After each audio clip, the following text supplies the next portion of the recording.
The Falcons got a big boost from their run game and pass rush against the Colts, while Taylor Heinicke managed the game. We'll talk about the new wrinkles I saw on film on both sides of the ball that led to the Falcons' Week 16 win. You are Locked On Falcons, your daily Atlanta Falcons podcast. Part of the Locked On Podcast Network, your team every day.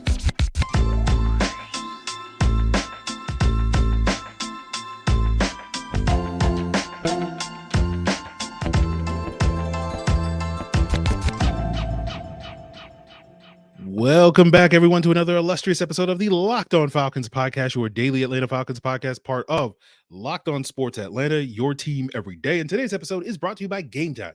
Download the Game Time app, create an account, and use code LOCKEDONNFL, and you'll get $20 off your first purchase. Last-minute tickets, lowest price, guaranteed. So if you don't know me, I'm your very humble host, Aaron Freeman. People also call me Sirius Black, especially as of late. They call me Mr. Drew. Right. My friends call me Negative Nancy, but you can call me Mr. Drew. But you can become one of my friends by becoming an everydayer of this podcast by subscribing or following for free on YouTube or wherever you listen to podcasts. Shout out to the everydayers that have done so. And if you want to become an everydayer, just follow in their footsteps. So today we're going to have a conversation about Taylor Heinicke, which means I got to put on my Mr. Drew alias back on, be that negative guy. Right. I got a lot of flack from people, on some previous episode because I had the audacity to suggest that Taylor Heinicke wasn't a major catalyst for the Falcons' offensive success against the Colts. After watching the film, I stand by that assessment. We'll talk later about Taylor Heinicke doing an effective job managing the game and some of the positives he did to bring to the table, but some of the things that it was mostly the guys around him. We'll talk later about the defensive success and how they were able to keep a lid on the Colts offense with slightly different wrinkles. But we'll start off our conversation talking about the real reason why the Falcons and the real catalyst behind the Falcons' offensive success against the Colts was their running game, right? And so if you're going to do the box score scouting, as so many people do without watching the film, the numbers that you should be paying attention from that box score, the 177 yards rushing and the 6 sacks that the Falcons had in this game. Again, we'll get into the defense later. But we talked about on a previous episode how the Falcons had a 73% success rate running the football on first downs, right? And that's a very good number. As I said on that previous episode, that's basically as close to perfect as you can realistically get in the NFL in terms of running the football on first downs. And I went back and looked it up. That's the best first down success rate the Falcons have had all season long. Overall, the Falcons' success rate in this game was 57%, which was tied for the second best mark of the season, only behind that Saints game where the Falcons ran for 228 yards. And if you go back and you listen to that Thursday crossover we did with Jake Arthur of Locked On Colts, you heard me mention my skepticism on whether or not the Falcons could run the ball in order to offset some of Taylor Heinicke's limitations as a passer. And I basically said, I think, I don't expect them to get the sort of 200 yards rushing that they need to get in order to do that, but they got pretty close at 177, right? And I think the big catalyst was getting 2 of those starters back on the offensive line led to the Falcons' success more than anything else, right? More so than the quarterback, relatively speaking. We talked about how the injuries up front on the offensive line have significantly had a negative impact on how their game plans, their play calling, and their offense's ability to execute, especially on the ground, has been the last 2 weeks, right? And this wasn't even a dominant game for the offensive line from a blocking standpoint like the Saints game was, right? It's not to sit here and say that the offensive line didn't make some great blocks. You had, some great blocks on several plays like, Norton, Dahlman, Tucker Fisk, Mac Hollins made excellent blocks on Tyler Allgeier's touchdown run. But watching the film, I saw more runs where it was, especially guys like Bijan and Cordarrelle Patterson just kind of being dudes. Like when the Falcons would block it for 1 or 2, those guys would out get there more. Like there was a run where CP was able to bounce a run for like 11 yards when it should have only gotten like 1 or 2, right? And Bijan, there were several plays where he was able to avoid penetration in the backfield and sort of turning a negative 2-yard gain into like a 4 or 5 yard gain. And you look at both of Bijan's 20+ yard runs, both of those instances, those runs were really broken because he was able to outrun the angles of some Colts pursuing linebackers. And another observation I had in this game was it did seem like the Falcons mixed in a little bit more inside runs, some inside zone duo type of things, right? I noticed even an off tackle run where they had Matthew Bergeron pulling into the hole. It didn't really work, but they were trying some interesting things. And I couldn't confirm via the PFF data, but it did feel like there was a couple of new wrinkles in their run game and being more of a sort of downhill, straight ahead run game. I've talked before about how that is more suited to Storm Norton's skill set than the outside zone that the Falcons have had with Caleb McGarry at that right tackle position. I've broken it down on extended all-22s as well. That, you know, there was a couple of good runs in this game where Norton and Lindstrom were able to sort of combo block and move, you know, the line of scrimmage to create some space for the runners underneath. Again, it's not to say that Caleb McGarry can't do those. Caleb McGarry's coach to do this, but Caleb McGarry also is very capable on some of those outside zone runs, right? Now, the other thing about the blocking, I got to point out, you know, because the agenda is strong, right? Tucker Fisk had some good blocks. He had some bad blocks, right? I feel like Parker Hesse would have done a better job serving as Keith Smith's replacement in this game, and the Falcons would have gotten even a bigger boost to the blocking, right? So the Parker Hesse agenda is still going strong after this game, but you know, I'll give Tucker Fisk some credit where he did have some positive impact on this game. It just wasn't as consistent as Parker Hesse has been playing that fullback role, as we saw in that Jets game. You know, broke this down on the extended all-22 review in the second half. A big part of why the Falcons were able to run the ball in the second half against the Jets was, you know, to I think Parker Hesse doing a good job as a lead blocker in that second half. But you know, we'll give more credit to the run game than the quarterback for the Falcons' offensive output, right? But you know, that gets to an overall criticism of this offense, right? That's been one of the more fair criticisms of Arthur Smith's offense, and it's something you've heard me say a dozens of times on this pod over the last 2 years, that this offense kind of goes how their offensive line goes. That when this offensive line can control the line of scrimmage, either via the run or the pass, like this offense tends to click. And when they don't do that, you know, this offense becomes exceedingly ordinary. And thus it's true regardless of kind of who the quarterback is, whether we're talking about Ritter, Ryan, Mariota, or Heinicke. That has been the case over these last couple of years. And it's part of the reason why I talk about these things, because again, we all understand that, hey, the quarterback and the coach are some major glaring concerns about this Falcons team that they're going to have to figure out this offseason. But another thing that they're going to have to figure out is the offensive line, right? And, you know, I don't necessarily know the solution to that problem in terms of, you know, the offensive line has been more problematic this year than it has been. And again, it's not because the offensive line is terrible or anything like that, but sort of going from a unit that was on the verge of being like a legit top 5 unit, one of the best offensive lines in the league, to something that is closer to league average has really hurt this offense this year, right? And been a big reason why this team has not lived up to expectations. I think as big a reason, if not arguably a bigger reason than, you know, Desmond Ritter being trash, right?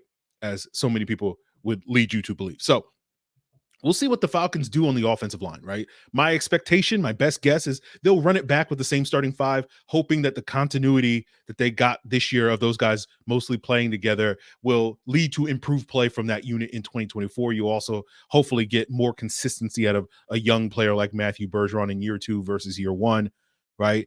And, you know, my expectation is you'll see the team invest resources into bolstering that depth, so that if we get to a point next year where there are injuries, multiple injuries, that, you know, it's not going to break their offense in the ways that it has done at various points this season over the last month, right, up until this past Sunday. So that is what I wanted to emphasize. Sort of my biggest takeaway from the film is, hey, you know, Bijan and CP, and to a lesser extent Algier, right? Algier played well. It's just, you know, a lot of his better runs were well blocked plays. But you know, that three-headed monster in the backfield was cooking in this game. They were cooking, you know, after the catch as well in this game, and that gets us to a conversation about Taylor Heinicke and why he, you know, was an effective game manager. But part of the reason why I'm not going to give him as much credit as maybe other people will for the Falcons' offensive output, and we'll break that down as we continue today's Locked On Falcons.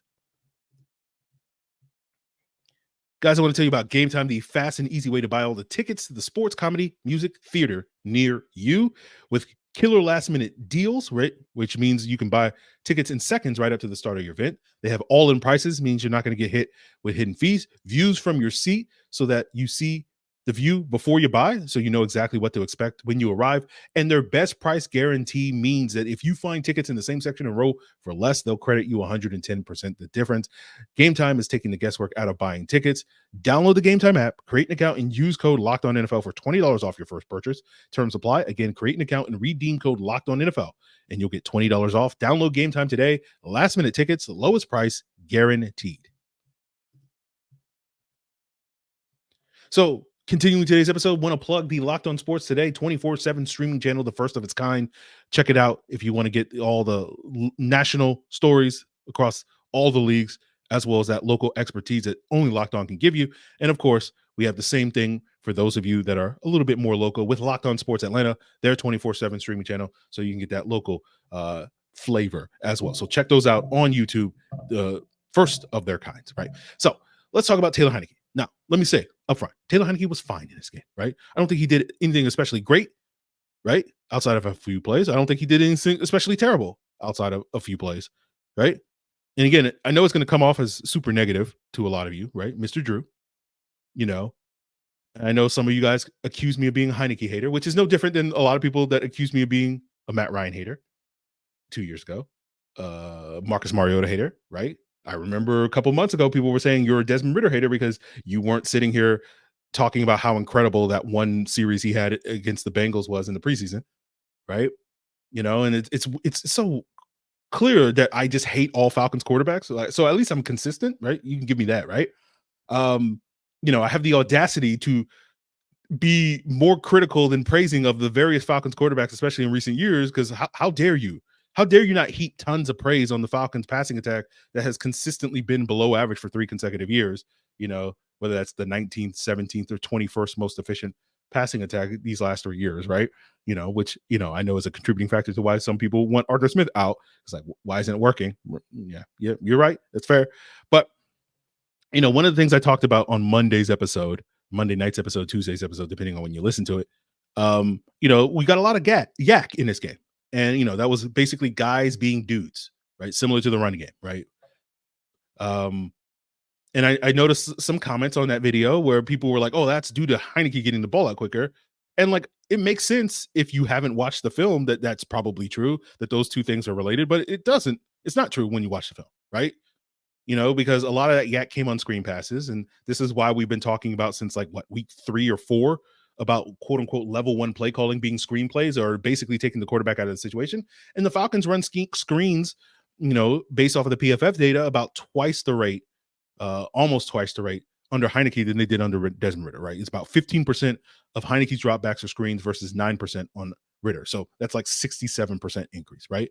And it's not to say that, oh, if you run screens, that means you have a bad quarterback, because, you know, there are plenty of elite quarterbacks like Patrick Mahomes and Aaron Rodgers and Tom Brady that have been in offenses that ran screens at a comparable rate as what the Falcons are doing with Heinicke. But it is notable to me that basically the play calling, there's a lot more level 1 play calling with Taylor Heinicke, right? Where you're simply trying to theoretically disguise or lessen the impact of the quarterback than there were with Desmond Ridder. Now, when you watch the film, you're not going to sit there and marvel at the timing and rhythm of this offense with Taylor Heinicke, right? Like, the ball was consistently coming out late. And like, that's understandable because Taylor Heinicke is a backup that has had minimal work with the starters. And so the offense being this sort of crisp timing and rhythm based offense, when Taylor Heinicke has had 3 weeks of practice with the starters, you know, basically ever, shouldn't be expected. And it wasn't the case, right? Like, but again, people keep insisting that the rhythm and timing of this offense is better with Taylor Heinicke, right? And then when you look at who was actually getting the yak, it was the usual suspects, right? Bijan Robinson, Jonnu Smith, and Tyler Algier. It wasn't Drake London and Kyle Pitts that were getting the yak. Those 3 guys, Bijan, Jonnu, and Tyler Algier, have been consistently getting yak all season long. And Drake and Pitts have not. That didn't change against Carolina, against Indianapolis. So the idea that like, oh, Heinicke's doing this stuff, right? You know, isn't backed up by facts or evidence. It's just a thing that people say in order to justify whatever opinion they have, right? Now, I'm saying all this not to be negative, right? I think Heinicke did a good job managing the game. right? That's all he was really asked to do. Screens, a lot of checkdowns, with the run game rolling like it was. That was a very effective game plan against this Colts team, and with the defense playing as well as it was as well. Like, the Falcons checked all the boxes. We talk about a complete game. This is exactly how the Falcons want to play. Is that due to Taylor Heinicke? Not really, is the point I'm trying to make.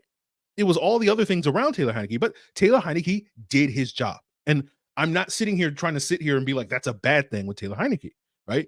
The question is going to be, can you do that against the Bears, right? Because the Bears have one of the top run defenses in the NFL. If you look at EPA, expected points added, they're fourth in run defense. DVOA, they're third. Yards per game, they're first. Yards per attempt, they're third. So, like, they're a top 5 run defense pretty much any way you measure it. So, I'm not as confident, right? I wasn't confident going into the Colts game the Falcons could run the football. So hopefully we'll get Caleb McGarry back, and that will be the catalyst, and we'll get a performance where this offensive line is out there punking the Bears front line. Because if they aren't doing that and the Bears do sort of stall the Falcons run game, you're going to need Taylor Heinicke to do a lot more heavy lifting, and that's going to be a legit question. And I promise you guys, if you watch the film in the Colts game, there's nothing on that film that's going to make you feel good about that. You're just sitting here, I hope he does it, right? And so, when we talk about Taylor Heinicke, talking about some of the other negatives, he did put the ball in harm's way a couple of times, but fortunately for the Falcons, they got a lucky bounce of the ball. Now, I think some of him kind of forcing some late throws over the middle that were jumped and broken up that could have been picked, I think some of the Colts defenders were able to jump those throws a little bit quicker because Heinicke was already a beat late throwing it, and he has a tendency to kind of pat the ball before he releases, and that's kind of a tell that I think even gives the defender another beat to make that jump on that play. So that's something that we'll have to pay attention to moving forward. But another wrinkle that the Falcons utilize was we saw more usage of no huddle, right? According to the official play-by-play, the Falcons were in no huddle 14 times in this game, and I feel like that's double any other game that the Falcons have had, right? Since the bye week, Ritter had 13 plays of no huddle over the previous 4 games, and their no huddle was effective in this game. And if you want to sit there and talk about one thing that we can attribute to Taylor Heinicke, maybe Arthur Smith feels better about Taylor Heinicke operating the no huddle offense, and you saw him be much more efficient doing that, right? He was basically like 30% when you look at success rate, 30% more efficient in the no huddle than Desmond Ritter was over the previous 4 games. So that is one example. If you're trying to build your case, guys, for things that Taylor Heinicke does that are leading to improvement on the offense, the no huddle is probably the one thing that you can plant your flag on and say, hey, we did no huddle a lot more this game. It seemed to be mostly effective in this game, which was not the case under Desmond Ritter. We've been talking about that basically since that Titans game. Is like maybe the no huddle was something that they could throw into as a new wrinkle to their offense to kind of jumpstart their offense. And it's been very hit and miss with Desmond Ritter in that regard, right? Basically a mixed bag there. It was not a mixed bag against Taylor Heinicke. Maybe that's something they can carry over into this Bear game. So I'm trying to give Taylor Heinicke some credit, guys, but like, you're not going to sit here and hear me be like, man, this offense is so much in better hands than Taylor Heinicke. It's basically the same. It's like, okay, but I guess the handful of times we use no huddle, maybe it works a little bit better, but we'll see. We'll see how that holds up, right? If Heinicke goes out there and is forced to have to sort of do more heavy lifting against the Bears and the Falcons, and he plays well, right? I'll give him credit on the podcast. That's my thing. Like, people think I have these agendas, like I'm hating on all these quarterbacks, and pay no attention to the whiteboard behind me. Like, it's not as if that means anything. But it's like, I'm honest about what I see, and I don't necessarily. I mean, I do change my standards. Like, I don't judge Matt Ryan by the same standards I would judge Desmond Ritter. But like, I try to be honest and open, but I'm preaching to the choir with the everydayers. It's the YouTube commenters that really have a problem with my ability to evaluate quarterbacks, because they've been going after me hard every single year since we got on YouTube back in 2021. So anyway, we'll move on. We'll talk about the defense. We'll talk about how Gardner Minshew basically got completely discombobulated when the Falcons went to cover 3. Like, what? Ryan Nielsen's calling cover 3. What are you doing, my guy? But we'll break that down and why it was so effective in this game against the Colts to wrap up today's Locked On Falcons. But first, guys, I want to tell you about PrizePicks, the most exciting way to play daily fantasy sports. And now that basketball season is here, they have unveiled their Specials League, which is a league created specifically for combo projections for 2 or more players across different sports and or leagues. Like you can combine NBA and NHL bets, right? 3 points made, shots on goal. You can combine, 3 points made with like touchdown catches or receptions or something like that. All that is available on PrizePicks. If you have the skills, you can turn $10 into $250, right? Just pick 2 or more players, pick more or less on the projections, and you're not going against other people. It's just you versus the projections. And the more entries you make, the more money you can make, up to 25 times your money. There's quick withdrawals, easy gameplay, and enormous selection of players and stat types. And it's why PrizePicks is the #1 daily fantasy sports app. Go to prizepicks.com/lockedonnfl and use code LOCKEDONNFL for a deposit match up to $100. That's prizepicks.com/lockedonnfl and use promo code in lowercase LOCKEDONNFL. PrizePicks is daily fantasy made easy. So, for those of you that are listening to the audio version of the podcast, this is the first of 2 episodes that you should get. Or no, that's not true, right? If you're listening to the audio version of the podcast, you're getting this Wednesday afternoon, and then you're going to get a Locked On crossover Thursday morning. If you're watching the YouTube version, that's how I should have plugged it. You're watching this on Wednesday afternoon, and then you're going to get crossover on Wednesday night. So 2 episodes dropping on Wednesday, depending on what platform you're looking at. But our next episode will be that crossover with Locked On Bears host Lauren Cox, who will talk about, what the Falcons need to do to beat this Bears team. And of course, if you guys want access to the extended All-22 review, there is a link in the description below. We'll plug exactly what that's going to be later in the episode, but that's at joinsubtext.com/lockedonfalcons. So let's talk about the defense first, right? Defense played well. I saw some comments from Gardner Minshew post-game that maybe the Colts overlooked the Falcons, and watching the film, I'm like, well, I don't know if the whole team overlooked the Falcons, but I know one player that did, and that was probably Gardner Minshew, because we talked about on that crossover, we needed to have Minshew have kind of a stinker of a game, and we got that, right? And I think a lot of that was owed to the Falcons being able to get consistent pressure in this game, far more pressure in this game than we have seen from this defense throughout the season, right? Per my charting, the Falcons pressured Minshew on 50% of his dropbacks. I think PFF had the Falcons at 41%, right? But that 50% mark is the second highest mark of the year based off my charting, only behind that Titans game, right? Falcons obviously got 6 sacks in this game. They played a lot of cover 3 in this game, similar to the Titans game. They also played a lot of cover 3 last week against the Bucs, right? My charting had the Falcons running cover 3 about 44% of the time. And those 3 games, Tennessee last week's against the Bucs, and this game, I think, were the only games where we ran cover 3 more than 30% of the time in our coverages. Now, against the Titans, it made sense because you wanted to stack the box. That's kind of one of the benefits of the cover 3, is that you can drop that second safety down into the box more easily and get those 7 and 8 man boxes that you need to stop the run. It wasn't effective against the Titans. I don't think it was the plan going against the Colts, although I think stopping Jonathan Taylor was a part of their game plan. But I think their usage of cover 3 in this game, to me, at least based off my charting, seemed to be more of a mid-game adjustment, right? Because if you look at the first 13 pass plays that the Colts had on their opening 2 series, right, the Falcons only ran cover 3 twice on that. And they ran cover 6 twice on that. And cover 6, also called quarter, half, is also a 3 deep sort of coverage show. And on those 2 plays where they did run cover 6, Will Mallory, the Colts rookie tight end, did get first downs on those plays. And I think the Falcons were like, okay, we'll scrap that 3 deep defense and we'll go to the cover 3. And then, especially on that second series, at the end of that second series, they got back-to-back sacks playing that cover 3. And I think Ryan Nielsen was like, well, cover 3 seems to work, so let's just keep doing that. And so from that point on, especially in the second and third quarters, right, on the 17 pass plays, they ran cover 3 10 times, right? Compared to cover 6, they only ran like once, right? And Minshew just seemed to struggle against it, right?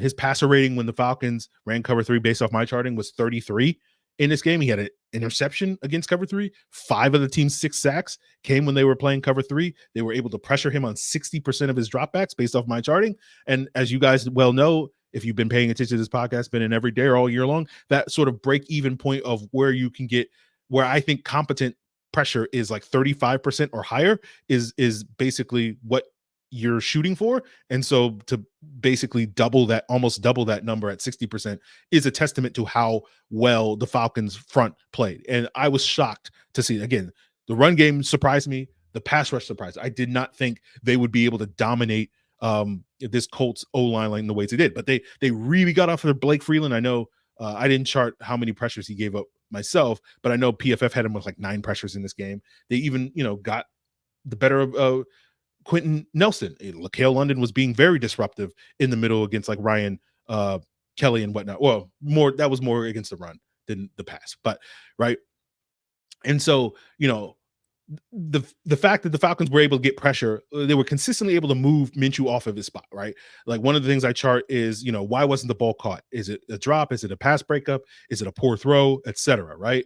And Minshew had a bunch of off-target throws, like 9 by my count in this game, and 5 of them came against cover 3, and a lot of that was owed to him getting moved off his spot and not being able to reset. And that was something that we were hoping for in this game, because I think I mentioned on that crossover, Minshew has struggled against pressure this year. He's been one of the lowest graded quarterbacks in the league versus pressure, right? Now, one of the other benefits of playing the cover 3 was, it's a classic fit for DeMarcco Hellam. We've talked before about how DeMarcco Hellam is basically a classic cover 3 strong safety in the same mode that Keanu Neal. He's not as good as Keanu Neal, but basically he's like, that type of player, right?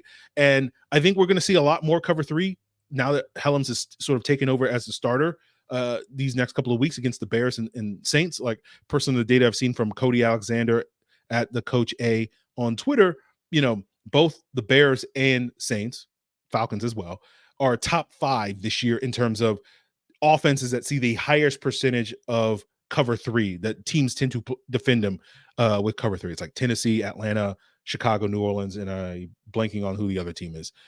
It'll be obvious when I think about it. It's probably one of these other teams that runs the ball a ton that you're all thinking of. But with Hellam's being that starter, playing more cover 3 makes sense.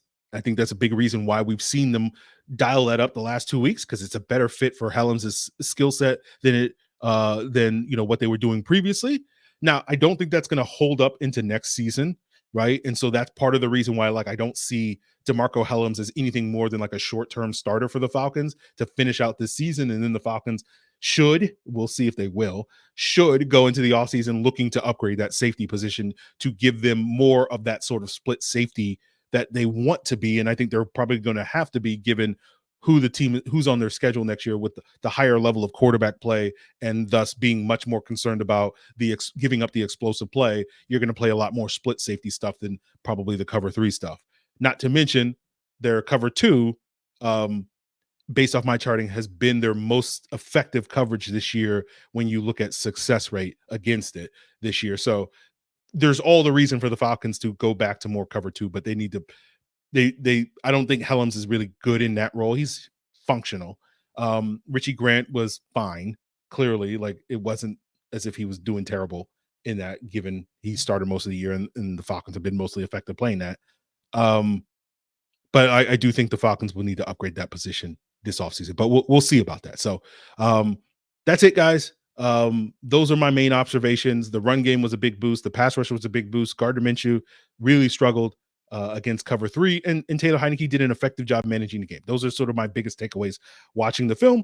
When we get to the extended All-22 review, which is only available to the Locked On Falcons insiders, right? We'll probably look at some of those defensive plays that stood out. We'll look at Heinicke managing the game. We'll look at some of the runs and look at the positive blocking and some of the negative blocking that were still positive runs because of the running backs doing things, as well as probably some other things. That's where the LaCale London thing, like, there's probably one play that I'm going to throw in there where it's like, hey, he just bodied Quentin Nelson.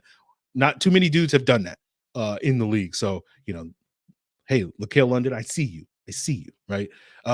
So those are going to be some things that we talk about in Extended All-22. If you want to check that out, by all means, hit the link in the description below at joinsubtext.com/LockedOnFalcons. You'll get access to that, as well as access to all the previous Extended All-22 reviews. You'll also get, that 101 feedback to me, and we can share in our hatred of all the Falcons quarterbacks together, right? You can tell me how much you hate Matt Schaub, how much you hate Tony Graziani, and how much you hate Taylor Heinicke, Desmond Ridder, Matt Ryan, Marcus Mariota, etc. And let's start the ball rolling so we can start hating on Justin Fields, early, all right, at the beginning of this offseason, and pee in everybody's punch bowl when we get to March and the Falcons don't trade for him, right? Like, you know, let's get that ball going. So you only can do that by becoming a Locked On Falcons insider. Hit that link in the description below. It's a 14-day free trial, and then it's $4.99 a month after that fact, right? So it's a great value, right? For all the hatred that's in your heart, as well as the extended All-22 review, it's an incredible value. So subscribe now. You'll get the last 2 episodes for free, and then you can decide, you know, I haven't figured out exactly what I'm going to be offering during the offseason. We'll figure out something. But then you can decide whether or not you want to, you know, keep it going in the offseason and actually have to pay for it. So there's no better time than right now to sign up and become a Locked On Falcons insider. Again, hit the link in the description at joinsubtext.com/LockedOnFalcons. So that's going to do it for us, guys. We got another crossover to come. Locked On Sports Today, Locked On Sports Atlanta 24/7 streaming channel, Locked On Podcast Network, your team every day.